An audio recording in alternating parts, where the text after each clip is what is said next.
세계 테니스 스타들의 비하인드 스토리를 알아보는 시간이죠. 테니스 인물백과. 이번 주 알아볼 테니스 스타는요, 레딩님께서 저와 플레이 스타일이 비슷하다고 하신 시모나 할렙에 대해 알아볼 예정입니다. 꽤 이야깃거리가 많은 선수더라고요. 그렇습니다. 시모나 할렙은 과거에도 현재에도 많은 화제를 몰고 다니는 선수인데요. 키리오스와의 차이점이라고 한다면 시모나 할렙은 일부러 화제를 만드는 것은 아니라는 점입니다. 찬도라님은 시모나 할렙에 대해서 어떤 이미지 가지고 계신가요? 약간 슈왈츠만과 비슷한 느낌? 약간 작은 키에서 네. 정말 괴력을 뽐내는 맞아요, 선수. 맞아요. 네, 이렇게 제가 이미지를 갖고 있고요. 레딩님은 혹시 할렙 선수의 팬이신가요? 네, 저는 옛날부터 시모나 할렙을 좋아했거든요. 저는 사실 테니스의 가장 멋진 점을 시모나 할렙이 가지고 있다고 생각을 해요. 모든 운동이 비슷하긴 한데 테니스랑 골프는 좀 신체적인 조건이 경기에 절대적으로 영향을 미치지는 않잖아요. 예를 들면 농구나 배구 같은 경우는 키가 크거나 뭐 기동력이 빠르거나 이렇게 하면은 굉장히 키 큰 선수들이 유리하긴 한데 물론 아닌 경우도 있지만 이제 할렙은 그 작은 키에서 그 나오는 어떤 폭발적인 에너지 이런 거가 좋아서 제가 팬이 되었습니다. 그러면 할렙은 어떤 매력이 있어서 팬이 되신 거예요? 네, 제가 방금 전에도 말씀을 드렸는데 작은 키로 더 좋은 신체 조건을 가진 선수들을 압살하는 것이 좀 보기 좋았고 더불어서 어떤 독한 느낌, 그 이기려는 집념 이런 것이 좋아가지고 저는 계속 좀 팬이었고 우리 더 테니스에서 한번 알아보고 싶었습니다. 자, 그럼 시모나 할렙에 대해서 본격적으로 알아보겠습니다. 본명 시모나 할렙, 91년 9월 27일 루마니아 콘스탄차 출생. 아버지 스테레 할렙은 하부리그 축구 선수였고 그 이후 우유, 치즈 등을 생산하는 회사의 대표. 어린 시절 부모님께 축구에 대한 재정적 지원을 받지 못해 아쉬워하여 시모나 할렙의 오빠와 함께 자녀의 운동을 적극적으로 지원했다고 합니다. 그러면 지난번에 메드베데프처럼 시모나 할렙도 약간 그런 뭐랄까 부자 스멜이 조금씩 나는 것 같은데요. 회사 대표라고 하니까 할렙은 좀 약간 금수저인 것 같네요. 네, 그렇습니다. 아버지가 회사 대표이시면 아무래도 좀 편안하게 마음고생 안 하고 운동할 수 있겠죠. 근데 이제 루마니아라는 나라 자체가 이제 굉장히 가난한 나라입니다. 동유럽에서도 특히 좀 그 경제 수준이 좀 안 좋은 나라인데요. 4살 때부터 오빠가 테니스 치는 것을 보면서 테니스에 입문을 했고요. 6살까지 주 2회 레슨을 받았다고 합니다. 이제 그 이후에는 매일 테니스 훈련을 하면서 본격적인 테니스 선수의 길을 걷게 되었는데요. 16세 때부터는 가족과 떨어져서 부크레슈티에 있는 테니스 훈련장에서 훈련을 받았습니다. 이제 제가 이제 주변에 주니어 선수를 키우는 부모님께 좀 여쭤보면요. 보통 테니스는 첫째보다는 둘째 또는 막내가 더 잘한다고 하더라고요. 예를 들면은 드베레프도 둘째, 메드베데프는 막내고요. 정현 선수도 형이 테니스 선수였지만 정현 선수가 더 좋은 성적을 낸 것으로 유명하죠. 네네. 그렇군요. 저는 외동인데도 잘 치지만요. 할렙은 2005년 13살의 나이부터 ITF 주니어 대회를 참가하였고 2008년 프랑스 오픈 주니어 타이틀을 획득하며 세계 주니어 랭킹 1위로 주니어 투어를 마무리하였습니다. 성인이 된 2006년부터 프로로 전향하여 2010년까지 꾸준히 랭킹을 올려 2010년 말에는 랭킹 81위로 마무리하였고 2012년에는 47위가 되었습니다. 네, 제가 이제 할렙에 대해서 알아보다 보니 2012년이 할렙에게 가장 중요한 한 해라고 생각이 되었거든요. 이제 보통 랭킹 올리기가 굉장히 힘들어요. 저희가 방금 전에 이제 WTA나 ATP 그 선수들 포인트에 대해서도 좀 말씀드렸는데 그 이유가 그 대회에 참가할 자격 자체가 안 되거든요. 아니 이게 대회가 랭킹을 올리려면 대회를 참가해서 그 랭킹 높은 사람을 이기고 더 올라가야지 그게 랭킹 포인트를 받게 되는데 애초에 랭킹이 낮으면 대회 참석 자체를 못 하거든요. 근데 이제 하나의 대회를 보면 32강 또는 48강으로 이제 진행이 되는데 그래서 부상 선수, 불찬 선수 등을 포함했을 때 32강 대회에 참석하는 마지노선을 보통 세계 랭킹 50위 정도로 봐요. 네. 근데 이제 2012년에 시모나 할렙이 50위 랭킹을 뚫었다는 점이 굉장히 중요한 점이죠. 그 다음 해부터는 정확하게 승승장구를 하기 시작합니다. 네, 맞습니다. 2013년에 할렙은 6개의 WTA 타이틀을 가져가며 랭킹을 11위로 끌어올렸고 2014년에는 롤랑가로스 결승에서 샤라포바를 상대로 패배하며 준우승을 차지했습니다. 이때 할렙은 결승에 오를 때까지 단 한 세트도 내어주지 않은 최초의 여자 선수가 되었고요. 이 해에는 세레나 샤라포바에 이어 세계 랭킹을 3위로 마감했습니다. 하지만 2015년부터 2017년까지 시모나 할렙은 WTA와 그랜드슬램에서 8강 이상 안착하는 횟수가 늘어났지만 번번이 세레나 윌리엄스에게 덜미를 잡히며 우승의 기회를 놓치게 됩니다. 제 기억으로는 거의 2016년까지는 세레나 윌리엄스와 마리아 샤라포바가 여자 테니스계를 씹어먹었던 시절이었던 것 같아요. 그 3인자가 할렙이라고 하니 굉장히 마음이 아프네요. 근데 그 뒤로 세레나와 샤라포바가 사라졌죠. 네, 맞습니다. 말 그대로 2017년에 이후로는 세레나와 마리아 샤라포바가 여자 테니스계를 떠나게 되었는데요. 할렙은 발목 부상이 있었어요, 이때 당시에. 근데 이제 세레나 윌리엄스는 임신, 또 마리아 샤라포바는 약물로 인한 출전 정지로 세계 랭킹 1위를 어부지를 얻게 됩니다. 네, 그렇게 해서 1위로 한 해를 마무리하게 되고요. 이제 하지만 할렙의 전성기는 아직 오지 않았습니다. 2018년부터 할렙의 전성기가 이제 펼쳐지는데요. 2018 호주 오픈 준우승, 롤랑가로스 우승으로 최고의 스타트를 보여주었습니다. 호주 오픈 결승전은 당시 세계 랭킹 2위인 캐롤라인 보즈니아키였는데 1대2로 패배하긴 했습니다만 좋은 경기 내용 보여주었고요. 롤랑가로스에서는 안젤리크 케르버, 무구루사 등을 잡아내면서 결승전에 안착했고 결승에서는 슬론 스티븐스를 상대로 생애 첫 그랜드슬램 타이틀을 획득했습니다. 네, 제가 당시 경기 내용을 좀 보고 왔는데요. 2018년 호주 오픈 결승전이죠. 1세트는 첫 서브 게임부터 브레이크를 허용하면서 어렵게 시작했어요. 할렙 선수가. 하지만 차근차근 잘 따라가면서 다시 브레이크를 잡았고 그렇게 한 번씩 더 브레이크를 주고 받으면서 타이 브레이크까지 갔습니다. 타이 브레이크에서 보즈니아키에게 2대7로 지면서 1세트를 먼저 내주게 됐고요. 이어진 2세트에서 서로 팽팽하게 균형을 맞추다가 4대3 보즈니아키의 서브 게임에서 단 한 번의 브레이크로 승기를 잡고 자신의 서브를 잘 지켜내며 6대3으로 승리하며 세트 스코어 1대1 동점을 만들었고요. 3세트에도 1세트와 마찬가지로 첫 서브 게임부터 브레이크를 허용하긴 했지만 곧바로 6번의 듀스까지 간 끝에 다시 브레이크를 가져오면서 동률을 만들었습니다. 이어서 게임 스코어 3대3 보즈니아키의 서브 게임을 다시 브레이크하고 4대3으로 앞서면서 할렙의 분위기인 듯 했으나 바로 보즈니아키에게 브레이크를 내주고 연이어 또 한 번의 브레이크를 더 내주면서 6대4로 지면서 세트 스코어 2대1로 아쉽게 호주 오픈 준우승에 머물렀습니다.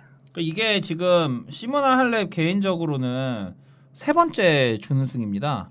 그랜드슬램에서 세 번째 준우승이고 사실은 이제 저는 챔피언의 마인드라는 생각이 드는데 이길 수 있는 기회가 분명히 있었잖아요. 네네. 있었는데 그거를 놓치고 날리고 해가지고 이제 보즈니아키를 새로운 여제로 등극시키는데 좀 조연이 되었다. 하지만 그 다음에 바로 있었던 2018 롤랑가로스에서는 또 압도적인 경기력을 보여줬거든요. 제가 한번 리뷰를 해 드리자면 그때 2018 여자 단식 결승전 상대는 그 스티븐스 선수였어요. 네. 스티븐스 선수가 우리는 지금 시모나 할렙은 기억하고 스티븐스는 기억하지 못하지만 사실은 그날의 경기는 스티븐스가 우승을 가져가야 마땅한 경기였습니다. 일단 1세트는 한 번의 브레이크로 스티븐스가 6대3으로 가져갔고요. 2세트 역시 경기 초반에 브레이크를 당하면서 1대2로 끌려가고 있었어요. 시모나 할렙이. 네. 스티븐스의 서브를 받게 되는데 할렙이 여기서부터 이제 챔피언의 마인드가 나타납니다. 엄청난 집중력으로 바로 브레이크를 하고 2대2로 게임을 맞춘 다음에 기세가 꺾인 스티븐스 상대로 진짜 압도적인 포핸드 공격력을 보여줘요. 진짜 라인을 구석구석에 박아 넣는 엄청난 브레이크, 엄청난 스트로크였고 스티븐스가 이제 거기서 굉장히 기세가 꺾이거든요. 약간 눈동자에 두려움이 서려 있습니다. 시몬 할렙이 막 미친 듯이 공을 치니까 그러다가 이제 스티븐스가 이제 2세트를 내주게 되고 그래서 이제 스티븐스가 2세트부터 흔들렸잖아요. 그래서 2세트에 자기가 이길 수 있었는데 흔들리다 보니까 3세트 돌입을 했는데 여전히 그 멘탈의 충격을 회복을 못했어요. 그래서 시모나 할렙이 3세트에 3대0으로 그러니까 끌고 나갑니다. 게임을요. 네. 그래서 스티븐스는 더블 폴트를 하고 스트로크를 날리고 그다음 네트에 받고 이런 식으로 계속 3세트를 망치다가 결국 게임 스코어 6대1 세트 스코어는 2대1로 시모나 할렙이 생애 첫 그랜드슬램을 안 왔는데 롤랑가로스를 갖게 되는데 그날 이제 아버지와 관중석에서 이제 포옹하는 장면이 굉장히 유명하죠. 저도 당시 영상을 봤는데 가족 품에 안겨가지고 이제 펑펑 울더라고요. 할렙이 그게 조금 인상적이었고 이로써 할렙은 롤랑가로스 주니어 단식 우승과 성인 단식 우승을 한 6번째 선수가 되었고 14년 롤랑가로스, 17년 롤랑가로스 그리고 18년 호주 오픈 준우승 이런 준우승을 이후 우승한 4번째 여성이 되었죠. 이후 할렙은 윈블던 3라운드에서 탈락하였고 허리 부상으로 시즌을 마감했습니다. 네, 이후 2019년에 시작에 맞춰 복귀한 시모네 할렙은 호주 오픈 16강, 프랑스 오픈 8강으로 서서히 컨디션을 끌어올리더니 윈블던에서 스비톨리나 세레나 윌리엄스를 잡아내며 두 번째 그랜드슬램 타이틀을 들어 올렸습니다. 당시 할렙은 세레나 윌리엄스와의 경기에서 10전 10패를 하고 있었는데요. 하지만 정작 결승전은 1시간 만에 우승을 했습니다. 이후 20년, 21년 동안은 코로나 팬데믹으로 인해 대부분의 WTA 경기가 취소되었지만 3개의 타이틀을 가져갔고요. 쉬비옹택에게 랭킹 1위를 빼앗겼습니다. 이후 왼쪽 종아리 근육이 찢어지는 부상을 당해 대회에 불참하였습니다. 네, 이렇게 시모나 할렙의 커리어를 살펴보았고요. 몇 가지 좀 특이한 점에 대해서 이야기를 해보려고 합니다. 첫 번째가 그 가슴 축소 수술이죠. 네, 그렇습니다. 할렙은 2009년에 가슴 축소 수술을 받았는데요. 그 전에 인터뷰에서 자신의 신체적인 한계 때문에 가슴 축소 수술을 받았고 수술 후에 몸이 가벼워져서 스트로크를 빠르게 칠 수 있게 되었다고 합니다. 놀랍게도 할렙은 수술 이후 랭킹이 급상승하면서 정말 수술에 효과가 있는 것처럼 보였는데요. 이후 할렙은 또 한 번의 수술을 받게 됩니다. 그게 바로 코 수술이었습니다. 테니스 선수가 코 수술과 관련이 있는 건가요? 이게 성형 수술은 아니었고요. 관련이 없다고 생각하실 수는 있을 텐데요. 할렙이 비염 증세가 있었다고 합니다. 그래서 긴 랠리를 할 때 호흡이 좀 부족해지는 증상이 있었대요. 그래서 코 수술을 받아가지고 부족한 호흡의 문제도 해결했다고 합니다. 저는 좀 이런 내용을 볼 때마다 좀 느끼는 건데 그 외국 테니스 선수들은 좀 과학적인 것 같아요. 맞습니다. 네. 그래서 어떻게든 선수 최상의 컨디션을 위해서 좀 분석하고 이걸 또 개선하려고 노력하는 느낌이랄까요? 맞아요. 네, 할렙의 그 두 번째 논란도 비슷한 맥락인데 약물 논란이 있었어요. 맞습니다. 할렙은 2022년 US 오픈에서 금지 약물 사용 사실이 적발되어 4년간 자격 정지라는 중징계를 받게 되었습니다. 이게 요즘 대회에서 할렙을 볼 수 없는 이유인데요. 약물 이름은 록사두 스타트라는 빈혈 치료제입니다. 이 약물은 오직 알약 형태로만 섭취된다고 하는데요. 부작용은 심혈관계 질환이 있다고 합니다. 이 록사두 스타트가요. 제가 좀 알아보니 적혈구의 양을 늘려주는 약이래요. 네. 그래서 적혈구가 이제 산소를 운반하잖아요. 그래서 더 빠르게 회복이 되는 근육이나 어떤 폐활량 같은 게 빠르게 회복이 된다고 합니다. 그래서 이게 지금 그 왜 우리나라 축구 선수들이 그 에콰도르 이런 데 가면 이제 고지대 네. 가면 이제 막 고산병. 그죠? 아, 고산병 네네. 약간 그런 느낌의 이제 약인 것 같아요. 근데 이제 아. 부작용이 심혈관계 질환이라고 하니까 아마 고혈압이나 뭐 고지혈증 이런 게 있을 것 같은데 네네. 이게 알약이라는 점이 굉장히 중요하거든요. 이제 보통 도핑 테스트 걸린 선수들이 하는 말이 나는 이 약이 그런 약인지 몰랐다. 첫 번째. 그다음에 뭐 옛날에 그 축구 선수 중에 발모제를 발라가지고 1년 정지당한 선수가 있었어요. 그 발모제가 그 남성 호르몬을 좀 억제하고 뭐 좀 이런 그 성분이 있었는데 네. 먹는 거 아니고 발랐는데도 그게 걸렸다고 하더라고요. 오. 그래서 되게 억울해하는 뭐 그런 것까지 봤는데 네. 보통 약물 걸린 선수들은 자기 몰랐다고 보통 얘기를 하거든요. 근데 이게 알약이니까 내가 직접 먹어야 된단 말이에요. 그래서 이제 의사가 처방을 해주고 나는 모르고 먹었다 이렇게 말을 할 수도 있었는데 이제 시모나 할렙은 빈혈이 없는 상태에서 이거 먹었으니까 네네. 사실은 비난을 피하기는 어렵다 이렇게 볼 수가 있고 대부분의 여론도 좀 시모나 할렙을 좀 비난하는 그런 내용이 있습니다. 하지만 이제 프로 테니스 선수협회와 프랑스의 사법 전문가 또 약물에 대해서 연구하는 독성학 연구소 소장 등은 시모나 할렙이 동유럽 여성 선수라서 부당한 대우를 받고 있다라고 하면서 할렙을 공개 지지하고 있습니다. 이번에 그 저희 UTS 네네네. 그 주최하는 패트릭 무라투글루 코치가 이 시모나 할렙의 전담 코치였거든요. 2022년까지요. 그러니까 약물로 지금 어떻게 계약 관계 됐는지 모르겠는데 그 패트릭 무라투글루도 SNS에 나는 시모나 할렙의 결백을 믿는다라고 성명문을 발표를 했습니다. 그 시모나 할렙의 입장에서는 내가 빈혈이 있었고 이걸 치료하기 위해서 이 약을 먹었을 뿐인데 이게 도핑에 걸렸다. 그렇게 주장을 하고 있는 거고 자기는 몰랐다고 얘기를 합니다. 이게 금지 약물인지를요. 네. 네. 근데 이제 2022년에 자격정지 4년이면 2026년까지 못 나오는 거잖아요. 그러면 아까 시모나 할렙이 91년생이라고 했는데 그럼 한국 나이로는 32살. 그러니까 3년 뒤에는 이제 35살인 거잖아요. 네, 맞습니다. 네, 그럼 조금 나이가 선수의 전성기에서는 좀 지난 나이 아닌가 싶은데. 그렇습니다. 할렙은 WTA 징계로 사실상 은퇴의 길을 걷게 되었고요. 이것은 우연히도 마리아 샤라포바가 2017년 약물로 출전 정지 징계를 받아 세계 랭킹 1위에서 추락한 것과 겹쳐지면서 동유럽 여자 테니스 선수들의 상황에 대해 이해할 필요가 있다는 생각이 듭니다. 이게 샤라포바도 그때 그 선수생활 말미에 금지 약물 그 도핑 의혹에 걸려가지고 자격 정지를 2년 받았거든요. 근데 이제 시몬 할렙이 4년 받은 것도 저는 좀 부당하다는 생각이 듭니다. 근데 이제 오래전부터 이제 러시아를 포함한 그 동유럽 선수들 여자 테니스계가 요런 그 도핑이나 아니면은 이번에 그 비매너 그 플레이도 그 헝가리 선수잖아요. 네네. 그 동유럽 선수들이 그 특히 여자 테니스가 굉장히 그 테니스에 몰입하고 그런 느낌이 들어요. 예를 들면은 지금 세계 랭킹 1위가 이제 사발렌카, 2위가 슈비옹텍, 폴란드 선수니까 동유럽이죠. 5위 리바키나 카자흐스탄이고요. 8위 본드로소바, 9위 무초바, 체코 선수, 오스타펜코 등등등 대부분 다 이제 탑 50 안에 있는 여자 선수가 이제 유럽 선수보다는 동유럽 선수가 많단 말이에요. 제가 세봤는데 50위 중에 26명이 동유럽 선수입니다. 그 중에 이제 아시아인은 2명이거든요. 근데 아무래도 이제 동유럽의 그 인종이 키가 크다 보니까 그런 것도 있을 것 같고 또 브라질에서는 이제 신분이나 또 사회적 성공을 위해서는 축구를 많이 하고 네네. 또 대한민국에서도 뭐 여자는 아이돌, 남자는 게임, e스포츠 같은 거를 많이 하듯이 동유럽 여자 선수들은 그 스포츠를 만약에 내가 한다고 했을 때 테니스를 많이 치는 것 같아요. 그래서 약간 승리나 성공에 대한 열망이 좀 강한 것 같습니다. 그래요. 네. 네, 그래서 그러고 보니까 여자 선수들은 뭐 코바, 렌코 뭐 이런 선수들이 좀 많았던 것 같아요. 이런 이렇게 동유럽계 선수들이 네, 여자는 많아서 굉장히 많죠. 네. 그런 이름에서도 그런 이유가 있었네요. 그럼 언젠가는 그런 WTA 우리나라 선수도 많이 들어갔으면 좋겠는데 이렇게 뭐랄까 약물을 써가면서까지 선수를 키우려고 하는 그런 과한 욕심만 아니고 네.